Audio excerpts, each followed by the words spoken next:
But দেখতে পাচ্ছেন রুটি, এগুলো এখানকার হচ্ছে ট্র্যাডিশনাল ফুডস।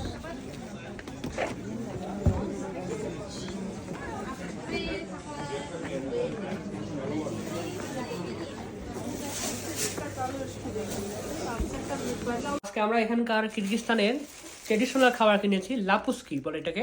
এটা এক ধরনের পাউরুটির মতো লাপুস্কি। এটা 30 সোম করে এর দাম পড়েছে। তো এটা আমরা খাচ্ছি, আমার সাথে তানভীর আছে, এই দেখেন সাথে ডাউল দিয়ে এটা যে আমরা খাচ্ছি। অনেক অসাধারণ স্বাদ, অসাধারণ, খুবই টেস্ট। ধন্যবাদ সবাইকে।